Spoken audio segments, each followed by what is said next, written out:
Bismillah. Thumma bayyana subhanahu wa ta'ala anna afdala syai'in yatlubuhu al-'abdu min rabbih innama huwa hidayatuh. Kemudian Allah menerangkan kepada seluruh hambanya, jika ada permohonan, jika ada permintaan, jika ada kebutuhan yang ingin dimohonkan kepada Allah, anna afdala syai'in yatlubuhu al-'abdu, maka yang paling utama yang harus kita mintakan kepada Allah, sekali lagi, yang paling utama. Jadi kalau Anda bingung nih, mau minta apa? Inilah gambarannya. Teman-teman sekarang dikasih tahu, Anda mau minta apapun akan dikabulkan seketika. Kira-kira mau minta apa? Tuh saking banyaknya, nggak bisa bilang. Ada yang minta lancar pekerjaan, ada yang minta misal Allah lancar kedudukan, ada yang minta harta, ada yang minta lancar kepernikahan, ada yang minta macam-macam kumpul lah. Banyak tuh. Nah kalau sedang banyak yang dimintakan itu, ya sepakat para ulama dengan ayat ini, maka yang paling utama dimohonkan minta hidayah kepada Allah. Karena tadi ketika hidayah diberikan oleh Allah, maka semua kebutuhan yang bahkan belum kita mintakan seketika dikabulkan. Jelas? Baik. Sekarang lihat. Innama huwa hidayatuhu ila tariqil ladzi yusilu ila asfal ghayat. Mintalah hidayah kepada Allah, yang hidayah itulah akan mengantarkan Anda kepada pemberian tertinggi yang Anda butuhkan dalam kehidupan yang akan diberikan oleh Allah Subhanahu wa taala. Jadi kalau Anda benar permintaannya ini, benar bacaannya, itu seketika akan diberikan tingkat yang paling tinggi. Jadi kalau pekerjaan, kedudukan tertinggi. Kalau harta, harta yang paling bagus, yang tertinggi yang bisa Anda raih. Kalau pelajaran, posisi yang tertinggi, baik ilmunya ataupun prestasinya. Demikian seterusnya. Ya, jadi ketika Anda mintakan, minta apa? Hidayah. Nah, apa hidayah itu? Oh, bukan ada hidayat. Ya, lihat sini. Wa'a'udhamil maqasid. Dan tujuan-tujuan yang paling agung di balik semua permohonan itu, hidayah. Faqala ta'ala, maka Allah berfirman, ihdinas siratal mustaqim, ihdinas siratal mustaqim, siratal ladzina an'amta 'alaihim, ghairil maghdubi 'alaihim waladdallin. Jelas? Baik, yuk kita bahas yang ihdinas siratal mustaqim. Wal hidayatu, adapun yang dimaksud dengan hidayah. Pertama, makna yang pertama, hiyal irsyad wad dilalatu bi lutfin ala ma yusilu ila al-bughyah. Pertama, al-irsyad. Turunkan di sini. Bisa tarik sini ya. Satu, al-irsyad. Ya, kan. Yang kedua, ad-dilalah bi lutfin. Ad-dilalah bi lutfin. Ila ma yusilu ila al-bughyah. Tiga, saya teruskan dulu, nanti saya terjemahkan pelan-pelan. Yang ketiga, saya ambil dari buku para ulama dulu ya, tafsir, supaya nanti yang nggak ada yang menyebut apa yang saya sampaikan cuma utak-atik gitu kan. Nanti kita lihat dulu ke sini. Baik, sebetulnya saya menghafal kitab ini. Cuman kadang-kadang kalau nggak saya bawa kitabnya, ini pendapat sendiri gitu kan. Baik. Kita aja di luar diminta kuliah umum gitu kan, masa di sini tuduh bid'ah. Wa tusnadul hidayatu ilallahi wa ilan nabi wa ilal Qur'an. Kadang-kadang hidayah itu bisa dipahami pertama maksudnya Allah. Jadi kalau disebutkan hidayah, maka Allah sumbernya, sumber yang dimaksudkan. Misal, walladzi qaddara fahada. Dialah Allah yang telah menentukan kebutuhan kita kadarnya berapa untuk hidup di dunia, wahada, dan memberikan hidayah. Jadi kalau ada kata hidayah, maka bisa yang dimaksudkan adalah sumbernya, yaitu Allah Subhanahu wa taala. Jadi bisa berupa sumber sini. Saya dahulukan yang paling atas, kembali kepada Allah. Kadang yang dimaksud Al-Qur'an. Dua Al-Qur'an. Tambahkan dari sini Al-Qur'an. Dalilnya apa? Al-Baqarah ayat kedua. Dzalikal kitabu la hudan lil. Al-Qur'an jangan diragukan isinya. Hudan itu kumpulan hidayah. Jadi kalau Anda ingin menemukan irsyad, dilalah dan lain sebagainya, buka Quran, Anda temukan di situ. Anda ingin mendapatkan irsyad, dilalah, dekati Allah, itu sumbernya. Nanti saya terangkan apa itu irsyad, apa itu dilalah, apa itu yang lain. Kadang disebutkan Rasul, Nabi. Bukankah Nabi dan antara namanya hadian ila suratul mustaqim, yang ngajak, membawa hidayah kepada jalan yang benar. Nabi. Kadang yang dimaksudkan Rasulullah SAW. Allah, kadang disebutkan Al-Quran sebagai kitab sumber rujukan, kadang dimaksud Rasulullah SAW. Rasul. Dengan hadis dan sunnahnya. Kalau Anda ingin dapat petunjuk jenis-jenis hidayah, maka lihat bagaimana Nabi mengajarkan. Buka hadisnya, buka sunnahnya, lihat ajarannya, buka Al-Qurannya, minta kepada Allah pemiliknya. Jadi kalau yang tiga ini sumber hidayah. Kalau makna hidayahnya sendiri, satu, dua, satu lagi yang terakhir, saya bacakan, ada yang terakhir, yang ketiga. Wa qad yuradu minhal isal ila ma fihi khair. Dan kadang yang dimaksud dengan hidayah itu semua bentuk-bentuk kebaikan yang kita harapkan. Kesuksesan, hidayah. Kebahagiaan, hidayah. Sukses baik tidak? Baik, maka itu masuk hidayah. Bahagia baik tidak?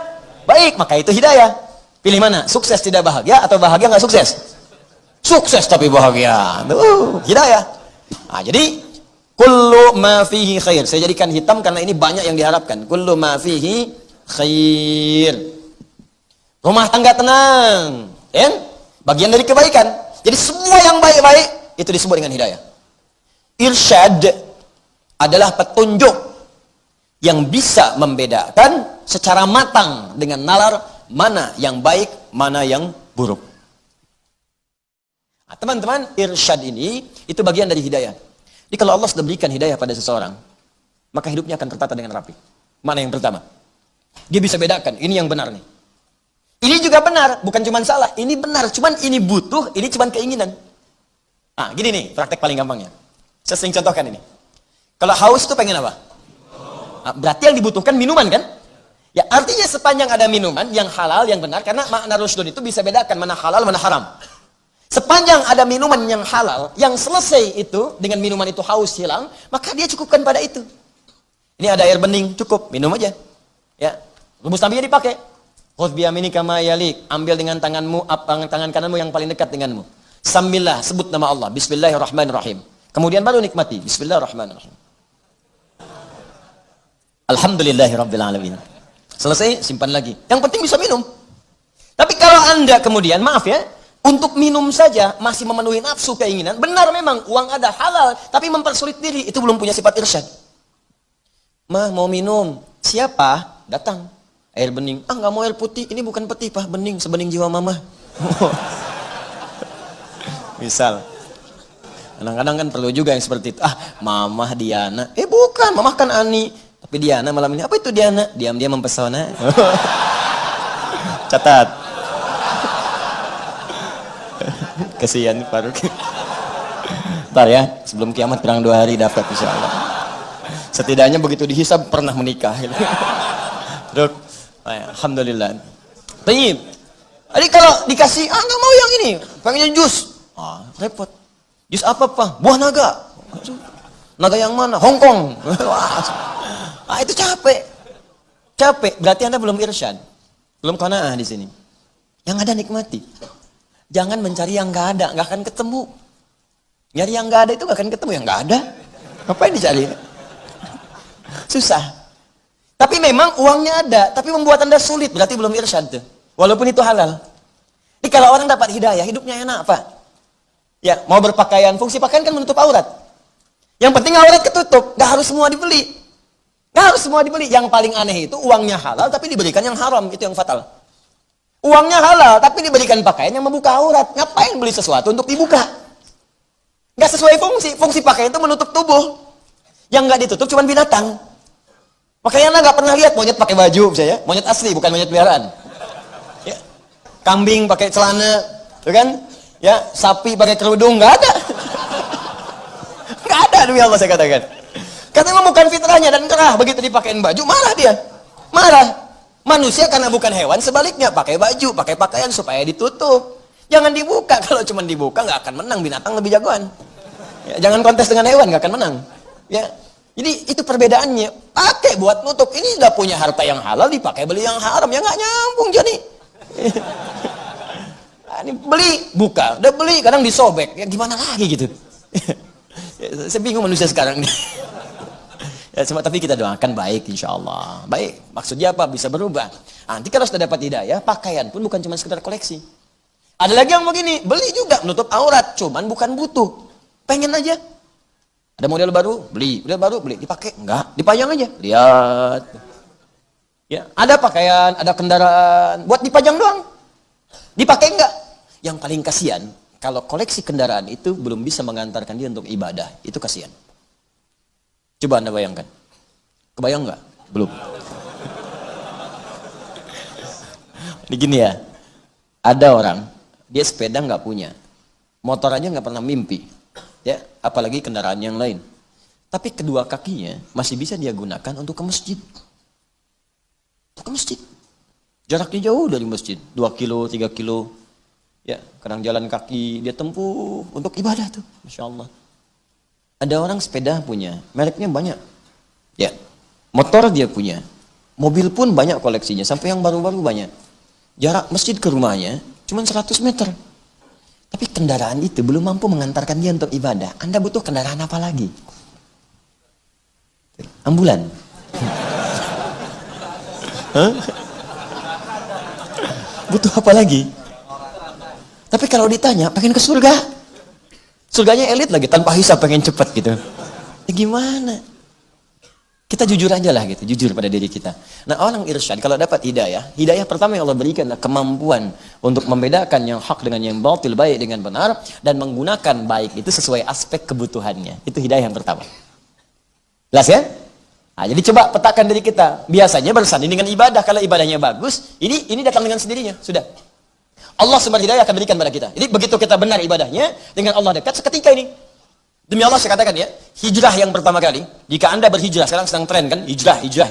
Hijrah pertama kali itu, jika benar kedekatan kita dengan Allah, benar, sempurna, dalam arti sempurna itu kita berusaha benar sesuai batas kemampuan kita, dan merasa dekat dengan Allah, maka hidayah yang pertama diberikan oleh Allah yang pertama ini. Maka dia mulai akan berpikir tentang hidupnya. Akan terjadi perubahan pada hidupnya. Malam, yang tadinya begadang, nggak jelas, sekarang mulai istirahat. Tiba-tiba tahajud. Kumpul-kumpul yang nggak jelas, sekarang sudah mulai ke majelis ilmu. Bacaan-bacaan sudah berubah. Terus pola hidup jadi berganti. Yang dibutuhkan, yang dikerjakan. Yang lain-lain jadi nggak hobi. Kaya ya, kaya. Koleksi apapun mampu, tapi seadanya aja gitu dipakai. Ya sebutuhnya. Itu indah tuh. Satu. Dua, ad-dilalatu bilutfin ala ma yusilu ilal bughyah. Bimbingan Allah lewat hati dengan lembut. Langsung akan ada bisikan pada jiwa untuk menyampaikan kita pada tujuan kebenaran. Bisa menyampaikan pada yang hak, bisa mencegah dari yang mungkar. Nah, ini sering kita rasakan. Ya, gampangnya begini. Kalau kita sedang dengar azan kan, Allahu Akbar, Allahu Akbar. Terus di hati kita tuh suka ada bisikan. Ada suara, ada panduan, cepat sudah azan, cepat. Ada pernah begitu? Itu hidayah. Itu standar tuh. Kalau nggak ada bisikan berarti perlu dipertanyakan. Karena ini yang paling standar, paling standar. Atau mengarahkan Anda untuk berpaling dari maksiat, berpaling dari maksiat. Contoh begini, ini kan turun nanti nih, ya mau pulang nih. Nah, coba begitu Anda mau kenakan sandal Anda, iseng pakai yang lain dulu. Tapi yang diterusin, tes aja. Awas, saya cuma minta ngetes. Itu yang mau keluar tes tuh. Itu.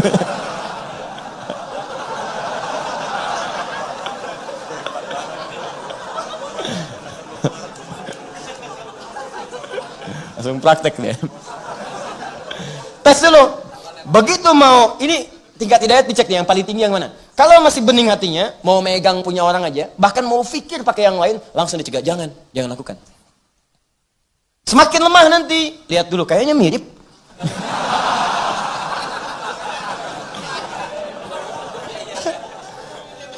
Di hati emang begitu, emang mirip tapi bukan punya ente. Lemah lagi, mau dipakai. Sampai begitu mau dipakai, kalau pertama kali belum pernah berbuat salah, itu hatinya akan gelisah. Kamu salah. Sampai di mimpi pun ke bawah mimpi. Kamu salah. Itu yang paling datar. Ya, kalau ini banyak turunan nanti ada di mata, masuk ke mata, ngelihat yang salah cepat palingkan. Itu nggak benar. Ada ke tangan, mau megang salah, palingkan. Ya, kaki mau melangkah yang salah, nggak boleh. Balik lagi. Itu hati kita itu. Itu namanya burhan. Apa namanya? Burhan. Burhan itu orang yang punya bimbingan di jiwanya untuk mengarahkan dari yang buruk kepada yang baik. Makanya Nabi Yusuf alaihissalam ketika digoda oleh seorang perempuan istri pembesar dari kerajaan pada saat itu, maka Allah katakan apa? Walaqad hammat bihi wa hamma biha laula ar-ra'a burhana rabbi. Sungguh tertarik perempuan itu pada Yusuf. Yusuf kalau nggak dapat burhan dari Allah bisa tertarik. Cuman karena beliau Nabi dan Rasul, burhannya sampai datang. Bimbing, jauhkan dari itu nggak benar. Berpaling. Burhan itu. Nah, kita pun bisa dapat burhan sepanjang hubungan kita dekat dengan Allah Subhanahu Wa Taala. Burhan. Apalagi yang namanya sudah burhan. Ya. Jelas sampai sini? Nah, ini yang kedua. Ad-dilala bi lutfin ila ma yusilu ilal bughya atau ilal ghaya. Yang ketiga, kullu ma fi khair. Ini yang sering saya katakan. Hidayah di sini adalah pembuka segala jenis kebaikan. Allahu Akbar. Kalau ini yang ketiga ini puncaknya. Bahkan disebut langsung oleh Al-Quran, Allah senantiasa dekat dengannya. Dekat, menaungi dia. Jadi kalau sudah dekat menaungi, nempel dimanapun, kemanapun beraktivitas, dimudahkan oleh Allah. Ini yang disebut Quran oleh Al-Quran surah kedua Al-Baqarah ayat 5. Ulaika ala hudam mir rabbihim. Huda, bentuknya hudan. Kalau sudah hudan, mencakup ini, dan ini. Kalau hidayah saja, mungkin ini saja 2, 3 belum nyampe.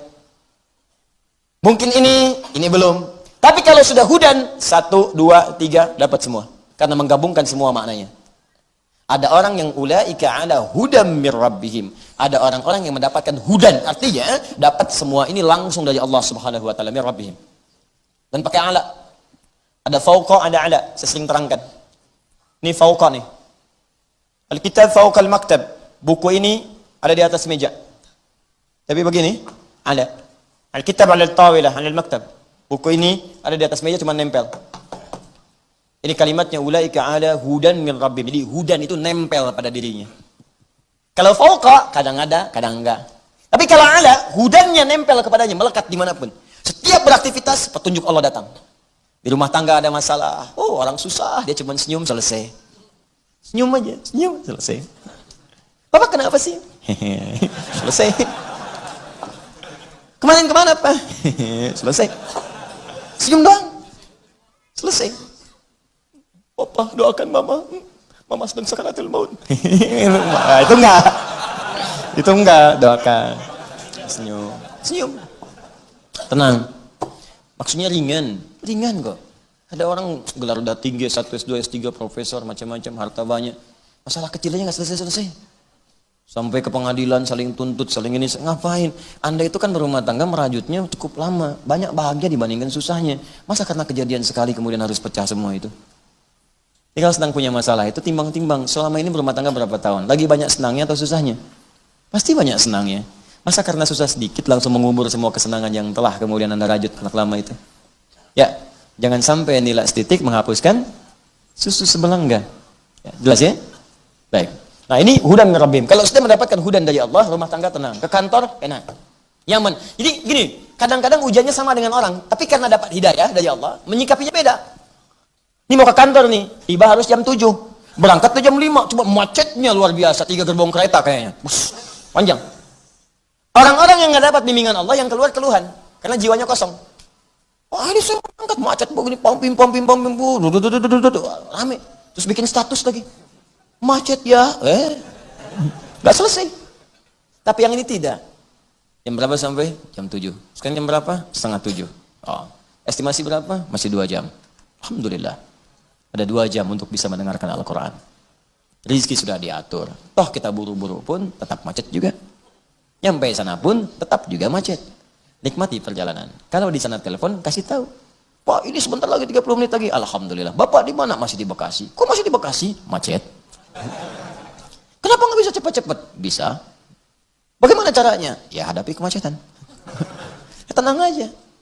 Ya, kalau di sini ada masalah perusahaan, terangkan ya sejujurnya tadi macet mau apa? Pindah kemudian divisi, nggak apa-apa pindah. Alhamdulillah. Toh tidak akan mengurangi rezeki. Terangkan apa adanya, nggak usah berbohong. Sebentar lagi sampai on the way, padahal baru keluar rumah. Bilang on the way. Tuh wajah-wajah kelihatan tuh. On the way, baru keluar rumah. Buat tenangin doang. Modus tuh. Apa adanya, sampein aja. Sampein apa adanya, bismillah, sampaikan. Itu enak. Dan orang lain mengeluh, dia macet. Dan biasanya kalau sudah begitu, Allah akan timpakan kejadian yang lain yang membuat kita itu tepat mendapatkan apa yang telah kita rencanakan. Saya sering begitu ta'lim tuh. Tiba-tiba, oh ini nggak mungkin, nggak mungkin. Oh yang paling dahsyat tuh dulu saya masih inget tuh. Ya, jadi mau khutbah Jumat di Kuningan, sebentar lagi, tinggal 10 menit lagi. Teman-teman nyampe, pas di Kuningan, mobil kita yang kita kendarai itu ngambil ke bahu, ya. Kemudian di jauh, masih jauh tuh, ada staf polisi melihat tuh. Ya, terus dia masuk lagi ke tengah. Saya diam aja sampingnya. Terus polisinya ngelihat, langsung menunaikan tugas. Benar nih polisi. Ya, minggir. Ya kan? Itu biasanya kan perasaan cinta terbagi 2. Bertemu dengan kekasih, yang kedua bertemu dengan polisi. Dagdikduk. Sopir. Ya. Apa-apa itu tanda cinta gitu kan. Nah, begitu udah dekat, berhenti, tanya. Nah, ini yang jadi masalah tuh. Teman kita belum ditanya apa-apa, udah ngeluarkan SIM. Padahal pertanyaannya, mau kemana be katanya. Saya kan duduk di sampingnya, saya yang pakai jas kan, pakai peci. Nanya ke samping karena lebih sepuh dari saya, mau kemana be? Dikeluarkan kartu SIM. Ngeliatnya ke saya lagi begini, kan? Saya bilang, mau baju Jumat Pak, saya khotib. Oh iya, silakan. Mana disuruh jalan lewat bahu, Anda bayangkan. Jadi cepat nyampe ke sana, begitu nyampe, pas mau ke atas mimbar, pas khutbah. Nyampe. Saya bilang sama kawan tadi, Pak, kalau ditanya, jawab sesuai pertanyaan. Mau kemana? Jawab, mau khutbah. Ini mau ditanya kemana? Keluarin SIM. Enggak nyambung. Ini yang sering celaka. Ya, selamat pagi, 100.000 keluar. Ya, cuma selamat pagi. Ini penyakit nih. Kadang-kadang banyak baik jadi buruk karena dipicu oleh itu. Selamat pagi, pagi Pak. Ya, alhamdulillah. SIM ada? Ada Pak. STNK ada? Ada Pak. Tahu melanggar? Tidak tahu Pak. Anda baru melanggar lampu merah. Lihat ini. Oh, lihat Pak. Kenapa dilanggar? Saya nggak tahu, ada Bapak.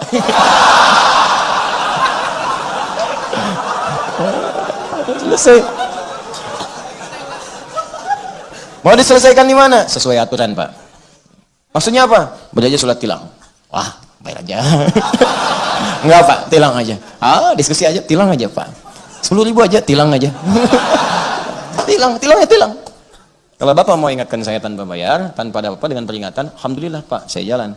Tapi kalau Bapak memang ini harus ditilang, tilang. Jangan melanggar aturan. Ya, Bapak butuh, kasih tahu. Mungkin saya bisa sedekah. Itu caranya. Itu. Nah, jadi marwah pun akan dijaga. Baik, tilang. Udah selesai. Tilang, ikuti aja nggak apa-apa. Namanya peraturan. Ikuti. Berangkat. Sidangnya sidang, sudah enak hidup kita. Jadi nggak ada beban. Ya, ini udah ngasih, di perjalanan ngomel lagi. Ya, mintanya kebanyakan. Minta kebanyakan, ente yang ngasih. Kalau Anda tidak memberi peluang pada maksiat, maka insya Allah jalan lebar kebaikan akan terbuka. Jelas? Nah, kalau sudah semua itu, wa ulaika humul muflihun. Lihat ayatnya. Ulaika ada udamir wa ulaika humul. Kalau Anda dekat dengan hidayah Allah, di rumah dapat hidayah, di kantor dapat hidayah, di pekerjaan dapat hidayah, maka Anda jadi orang paling bahagia semuka bumi. Dah, selesai. Udah nikmat hidupnya. Enggak susah. Buah habis, pulang ke rumah, datang buah baru. Makanan habis, datang makanan baru. Nikmat. Kalau nggak percaya silakan coba. Anda nggak harus jadi ustadz, karena sahabat Nabi bukan ustadz semua. Ada pengusaha, ada Abu Bakar, ada Uthman, ada diplomat Amr bin As, ada ustadz pengajar seperti Ali bin Abi Thalib. Seringkali sederhana, Sayyidah Fatimah Az-Zahra, Allahu Akbar, nahnu nuhibbuh. Kita mencintai keluarga Nabi, terlihat Nabi karena Allah Subhanahu wa taala. Sayyidah Fatimah itu sederhana, Ali bin Abi Thalib. Ada berapa hari nggak makan, datang kepada Nabi. Ya, mau minta malu. Nabi tahu. Kata Nabi, mau nggak saya satu ajarkan? Satu kalimat kalau engkau baca nggak akan fakir selama hidup. Diajarkan oleh Nabi. Saya pilih mana? Pilih makanan atau doa? Kata beliau, pilih doa. Diajarkan oleh Nabi dan Masya Allah teman-teman sekalian. Walaupun hidup sederhana, tapi merasa nikmat kebahagiaannya. Indah sekali. Coba lihat Ashabul Kahf. Ashabul Kahfi yang kita tiap malam Jumat baca surat Al-Kahfi. Kan tinggal di gua. 309 tahun tinggal di gua. Bayangkan. Kulkas nggak ada. TV nggak ada. Gua. Gak percaya coba datang ke gua tuh. Lihat apa yang ada di situ. Beruang bilang, ngapain di sini? Cek, gak ada apa-apa. Tapi bisa nikmat. Tidur enak. Saking enaknya 309 tahun gak bangun-bangun. Nikmat. Jadi kalau sudah mendapatkan hidayah Allah Subhanahu wa taala, makanya Anda baca ayatnya dengan benar. Anda akan dapatkan di situ huda. Ya, nahnu naqussu 'alaika naba'ahum bil haqq. Innahum fityatun amanu bi rabbihim wa zidnahum hudan. Hudan disebutkan. Baca dengan benar ayatnya. Quran 18 ayat 13 itu. Nahnu naqussu 'alaika naba'ahum bil haqq. Kami kisahkan kisah para pemuda itu kepada kalian dengan benar. Enggak ada rekayasa di sini. Enggak ada buatan-buatan. Innahum fityatun amanu bi rabbihim. Mereka orang-orang pemuda-pemuda yang beriman kepada Allah. Iman itu kalau disebutkan tunggal berarti bersatu dengan amal soleh. Karena kalimat ini nyambung dengan amal soleh. Jadi kalau Anda beriman pasti beramal soleh. Karena itu kalau iman disebutkan, amal soleh enggak usah lagi disebutkan. Kadang disandingkan untuk latihan. Kalau sudah mantap latihannya, tinggal imannya disebutkan. Makanya si pemuda ini amalnya nggak disebutkan, imannya aja. Karena amalnya sudah nampak. Wazidnahum huda. Ketika imannya kuat, amalnya banyak, zidnahum huda, kami tambahkan kenyamanan dari kami. Saking nikmatnya hudan dari Allah, kullu ma fi khair. Semua yang baik-baik dapat di gua itu. Bayangkan, mau makan nggak usah nyari lagi. Udah ada, tidur enak, gak ada yang bangunin, gak ada yang ganggu. Sampai bangun-bangun rambut panjang, kuku panjang gitu kan. Ya, enak, nikmat. Dimiring-miringkan kadang ke kanan, kadang ke kiri, cahaya menyinari terus di gua itu. Nikmat gitu. Ini prinsip dalam hidup. Kalau Anda baca dengan benar, walaupun Anda tinggal di kontrakan sederhana, sempit, Dan mungkin tidak banyak fasilitas seperti orang lain, tapi Anda dekat dengan Allah, Anda seperti tinggal di istana yang dicukupkan semuanya oleh Allah. Itulah prinsip surat Al-Kahf. Tapi kalau Anda jauh dari Allah dan tidak mendapatkan hidayahnya, walaupun luas, tapi hidup Anda akan tersiksa dengan beban dunia. Kerja lagi, kerja lagi, kerja lagi. Rekening miliaran itu nggak berpengaruh pada Anda. Capek, kerja lagi. Bisa nggak kebayang? Uang ratusan miliar di rekening masih korupsi juga. Itu apa yang salah coba? Nah, itu prinsipnya.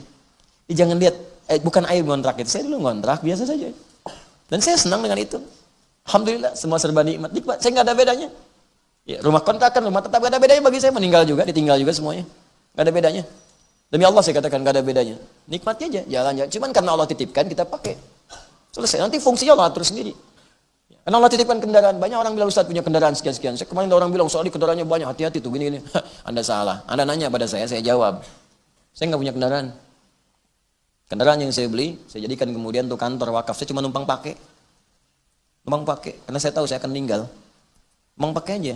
Dah, ini beli sendiri, udah selesai, beli lagi, udah kasih lagi kantor, sudah, saya numpang pakai. Numpang pakai aja, ini ngantar-ngantar kayak gaya-gaya gitu, enggak, bukan gaya itu, cuma numpang. Numpang. Cuma satu istri saya, itu untuk keluarga supaya nggak bercampur. Itu aja satu, yang lain tidak. Itu pun bukan punya saya. Wafat Anda, wafat Anda. Kalau nggak punya bekal udah selesai Anda.